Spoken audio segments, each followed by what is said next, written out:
कृष्ण जी के मंदिर में चोरी। हरे कृष्ण कृष्ण कृष्ण हरे हरे, हरे राम राम राम हरे हरे। मेरे प्रिय भाइयों और बहनों, आज की कथा में हम जानेंगे कि किस तरह हमारे देवकी नंदन भगवान श्री कृष्ण अपने हर एक भक्त को प्रेम करते हैं और अपने भक्त की रक्षा के लिए कोई भी चमत्कार कर सकते हैं। तो चलिए कहानी को शुरू करते हैं। एक गांव में एक गरीब किसान का परिवार रहता था। माधव अपनी पत्नी साधिका के साथ खेती करता था।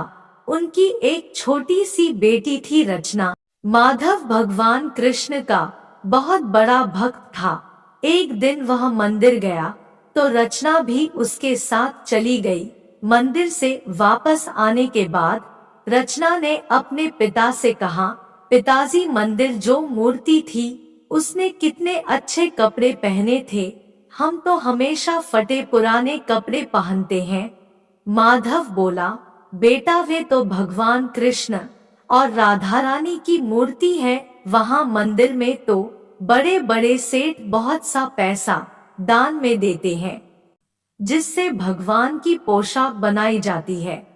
रचना बोली, लेकिन पिताजी, भगवान के पास किस चीज की कमी है? अगली बार मैं दोबारा आपके साथ मंदिर चलूंगी और भगवान से हम सब के लिए अच्छे अच्छे कपड़े मांगूंगी। माँ बोली, अच्छा ठीक है, मांग लेना, अब बहुत देर हो गई है, सो जा। अगले दिन रचना अपनी माँ के साथ राधा कृष्ण के मंदिर पहुँच जाती है। रचना बोली, भगवान, हमें भी अच्छे अच्छे सुंदर कपड़े दो, गहने दो, खाने के लिए मिठाई और पकवान दो। आप तो मजे से यह सब खाते हो, लेकिन हमें कुछ नहीं मिलता। माँ बोली, बेटा, ऐसा नहीं कहते, जो मिल रहा है उसमें खुश रहना चाहिए। कुछ देर भगवान के सामने बैठकर दोनों माँ बेटी घर वापस आ जाती है। इसी तरह कुछ दिन और बीत जाते हैं। इसी बीच एक सेठ जी मंदिर में आते हैं। सेठ जी बोले, पंडित जी, मैं भगवान कृष्ण के श्रृंगार के लिए यह रेशमी पटका और राधा जी के लिए यह रेशमी चुनरी लाया हूँ, साथ में सोने के गहने भी हैं। आप इनका श्रृंगार कर दीजिए, लेकिन ध्यान रहे, इसकी रखवाली करना आपकी जिम्मेदारी है। पंडित जी कृष्ण जी और राधा जी के वस्त्र बदलकर नए रेशमी वस्त्र व गहने पहना देते हैं। कुछ देर बाद सेठ जी वापस चले जाते हैं और पुजारी जी पूजा करने में व्यस्त हो जाते हैं। इसी बीच रचना और उसकी माँ दोनों मंदिर पहुँचते हैं।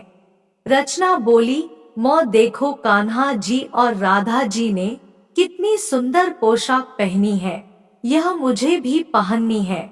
आप इनसे कहिए कि यह पोशाक कुछ देर के लिए हमें दे दे। माँ बोली, बेटा, ऐसा नहीं बोलते, भगवान नाराज हो जाएंगे। रचना बोली, माँ, मुझे तो यही पोशाक चाहिए। राधा जी की चुनरी कितनी अच्छी लग रही है।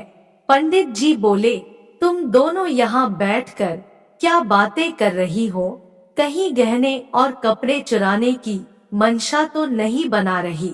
माँ बोली, नहीं पंडित जी, बच्ची है इसलिए जिद कर रही है।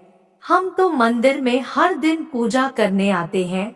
पंडित जी बोले, चलो भागो यहाँ से, मैं सब समझता हूँ। सेठ जी ने सारी जिम्मेदारी मुझे दी है, गहनों की रखवाली की। यह कहकर पंडित माँ बेटी को मंदिर से निकाल देता है। शाम को जब माधव घर वापस आता है तो साधिका उसे सारी बात बताती है। माधव बोला, तू चिंता मत कर, मैं कल जाकर पंडित जी से बात करूंगा। अगले दिन माधव, साधिका और रचना तीनों मंदिर पहुंच गए। वहां सेठ जी भी पूजा करने आए थे। साधिका और रचना को देखकर पंडित ने सेठ जी से कहा। पंडित बोले, सेठ जी, ये वही लोग हैं जो मंदिर में चोरी करने की योजना बना रहे थे। सेठ बोला, सुन बे माधव, आज के बाद तू या तेरा परिवार इस मंदिर के आसपास भी दिखाई दिया तो तुझे गांव से बाहर निकलवा दूंगा। माधव अपने परिवार के साथ घर वापस आ जाता है। साधिका रोने लगती है। माँ बोली, भगवान क्या सिर्फ अमीरों के हैं? हम गरीबों के लिए तो मंदिर भी बंद हो गए। रचना बोली, तुम चिंता मत करो माँ, मैं अब कभी नए कपड़े नहीं मांगूंगी। तीनों बिना खाना खाए सो जाते हैं। अगले दिन माधव खेत पर जाने के लिए तैयार हो रहा था, तभी उसे एक आदमी बुलाने आया। माधव अपने परिवार के साथ मंदिर पहुंचा तो उसे पंडित जी ने बताया कि राधा कृष्ण जी की रेशमी पोशाक काली पड़ गई। उसे हटाकर दूसरी पोशाक पहनाई, वह भी काली पड़ गई।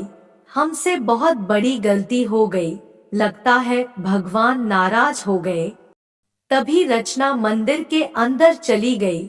रचना बोली, भगवान जी मुझे माफ कर दीजिए, मेरे कारण आप नाराज मत होइए, मैं अब कभी आपकी पोशाक नहीं मांगूंगी।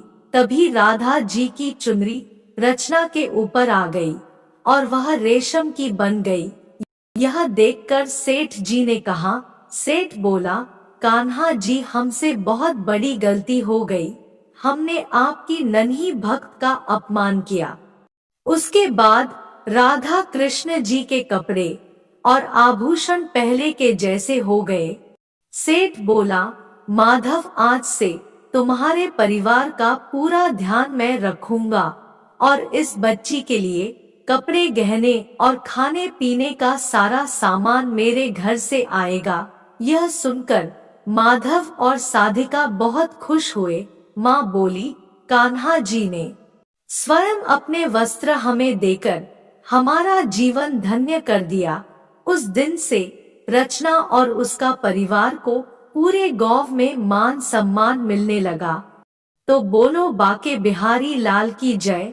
मित्रों, यदि आपको यह कथा पसंद आई हो तो वीडियो को लाइक, कमेंट और चैनल को सब्सक्राइब अवश्य करें। धन्यवाद।